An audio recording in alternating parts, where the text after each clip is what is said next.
Hi, my name is Praveen, son of Selvakumaran. My metric card number is B1223100068. Today, I would like to present about the project assignment for the control principle. First is Part A. Part A is a system modeling. System modeling is simplifying a real-world system to understand and predict their behavior, and it's used as science, engineering, math, and technology. Models can be a computer-based, mathematical, graphic, and physical and economic and healthcare. When we use that as a save time and cost while helping solve a real world problem. Next, we see the frequency domain. Driver the transfer function of the system frequency. In a circuit, according to the question, uh, is a use. This is a circuit for the question one, and this is the calculation for the first system domain. This is the when we calculate the value, and this is the output came out from the MATLAB. This is the coding, and this is the output when the calculation and the graph. This is the analysis of the poles and zeros. We are using this formula to calculate the pole and zeros for the questions. And analysis of the pole zeros are the transfer function as no finite zeros. The number is a constant 1 or more than 1, and meaning output is not influenced by the zero. System behavior is fully determined by its poles. And this is the MATLAB result and coding. This is how we add on the coding for the pole and zero. The same calculation we're using, but at the coding only we will add the pole and zeros to design the graph.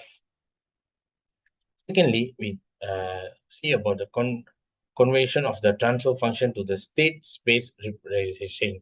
This is the second thing we need to find out. This is the formula for the state space representation. And state space is a time domain method using the first order differential equation suitable for the complex system, MIO, time verifying, and a monetary system. This is the calculation for the state space representation. And this is the MATLAB result for that. This is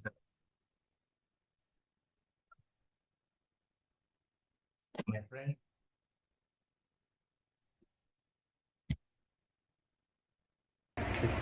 Thank you, Praveen.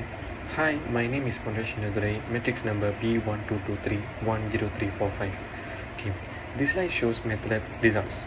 Okay, the next slide shows comparison between transfer function and state space representation in control system modeling.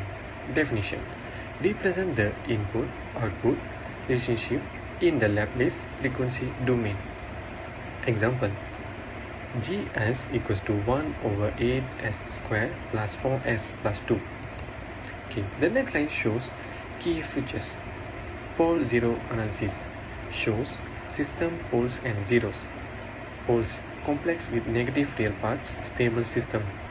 The second one is frequency domain tools used for both plot, locus, root locus.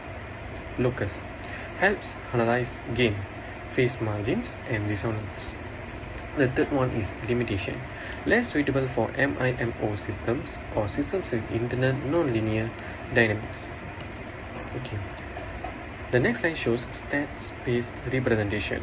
Definition: describe system dynamic in the time domain using first order differential equations. Use matrix A, B, C, D. Okay, the below diagram shows state space matrix. Okay, the next slide shows key features.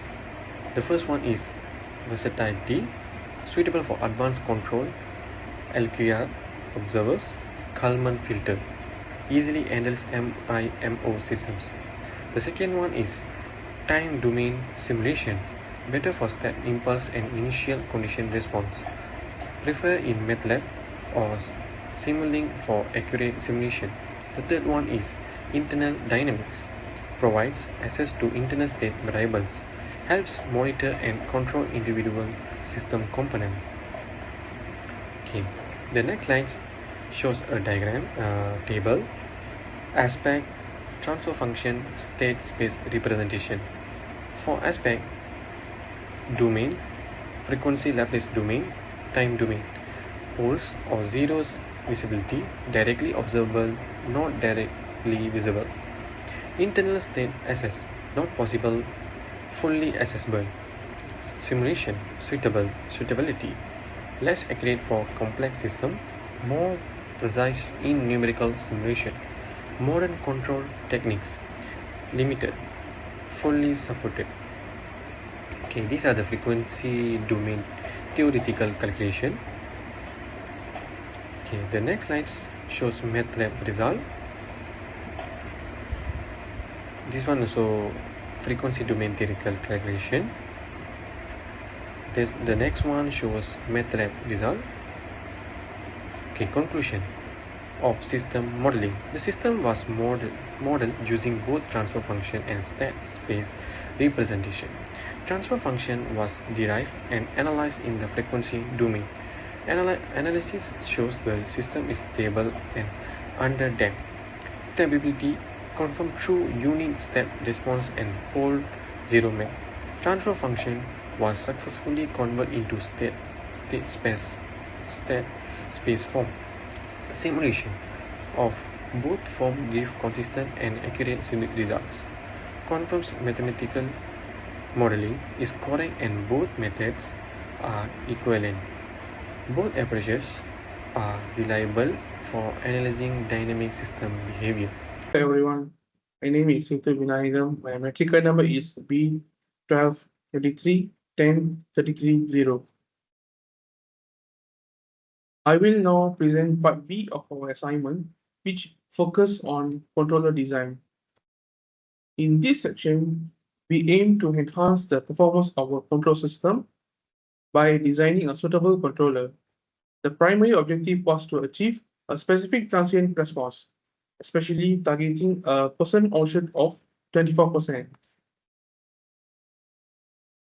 Our approach involved using a gain compensator to shape the system's response.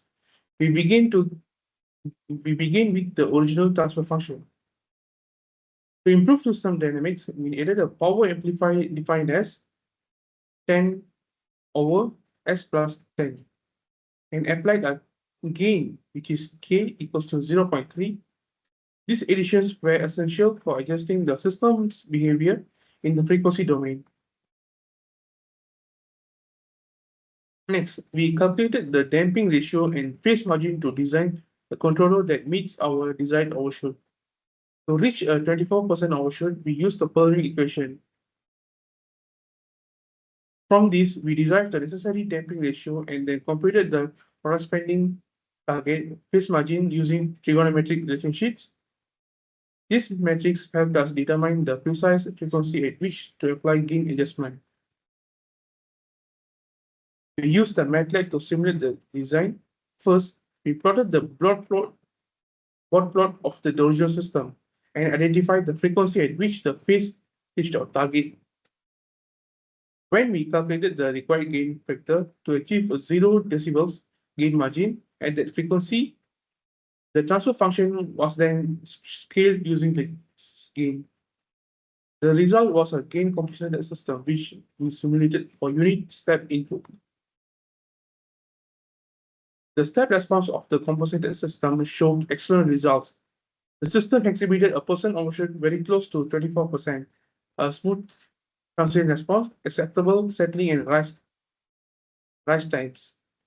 This confirmed that our gain compensator design successfully met the performance criteria. In conclusion, our control design effectively improved the system's transient response. By adjusting gain using frequency domain technique and validating the results with MATLAB, we demonstrate a practical method for shaping system dynamics.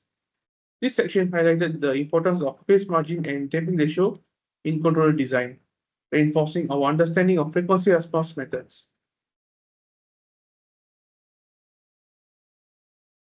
Morning everyone. Today we're gonna discuss about the stability analysis. To improve the system performance in this project, the gain control is applied. The gain value K influence the system speed, overshoot, and stability. To observe how different gain affect the system response, there are three K value are tested. So the first K value is 1, and then the second K value is 3, and then the third K value is 10. This value allows us to compare and understand the impact of gain level. So K1 represents a low gain. The low gain showing the system behavior with minimal control effect. But K3 is the main design of gain. So main design of gain producing an overshoot of about 24%, which meets the project's performance target. Okay, after that, finally, we test the K10. K10 represent a high gain used to observe whether the excessive gain causes the system to become unstable. This analysis helps in selecting appropriate gain to balance performance and stability in system control.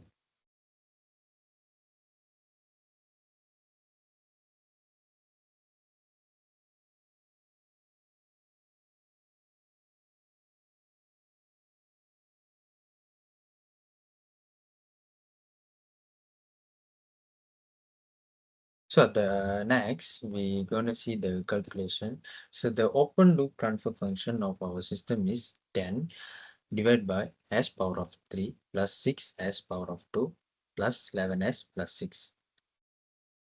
The evaluate the closed loop response, we apply unity feedback and got this response function. So actually we got this one. The after we evaluate from the open loop, we get 10k over s3 plus 6s power of 2 plus 11s plus 6 plus 10k. So these are the denominator closed loop system. So next we're going to calculate the value of K1. So for the first case, where we have firstly we have to do the coefficient. So this is the equation of the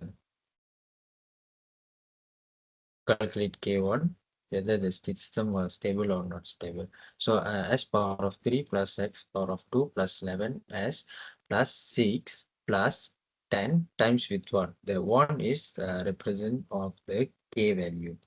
So we just add the K value directly into the K. So we get s power of 3 plus 6s power of 2 plus 11s plus x plus 10, 16, 16 times 1, 16.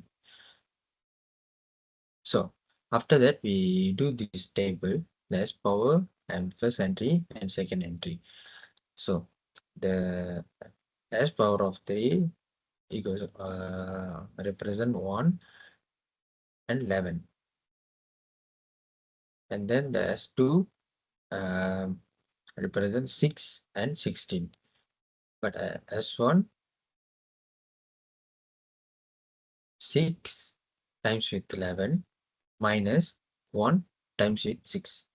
The 11 times with 6 and then minus with 1 times with 6. So that we get 66 minus 16 divided by 6, which equals to 8.33. The second entry is 0 and then the S0 is 16. So here the all value are positive. All the value in this table are positive. So we can conclude that the K equals to 1 is positive. So the system is stable. All values positive means the system stable, and the value when the value is negative means it's not stable. So next, we calculate the K value of 3, same like that. We just add on the K value in that equation.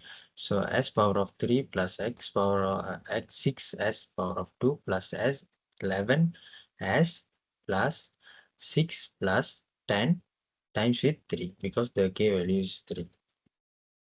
So we get s power of 3 plus 6s power of 2 plus 11s plus 36. So here, the first entry column is 1, 6, and the second entry is 11, 36. So same like that, we minus with 6 minus 11 minus with 1 times with 36. Sorry, 6 times with 11 minus 1 times with 36 divided by 6, we get the value 5. So here also all the values are positive. So for the K3,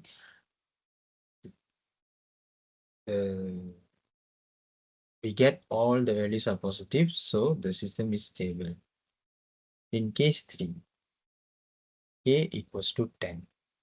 So same like that, we add K value here. So s power of 3 plus 6 s power of 2 plus 11s plus 6 plus 10 times with 10. So we get 106.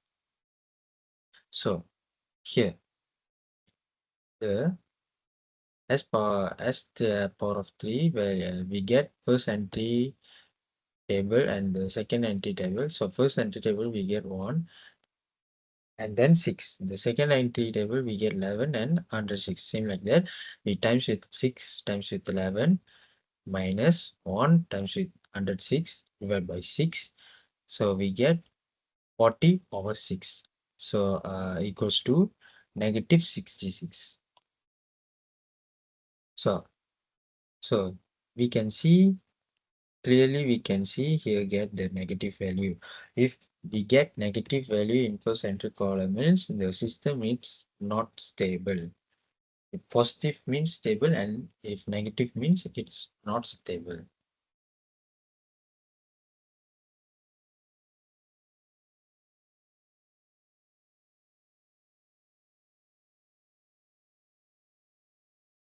So we can conclude that K1 and K3 result is stable, but K10 it result not stable because it's get negative value.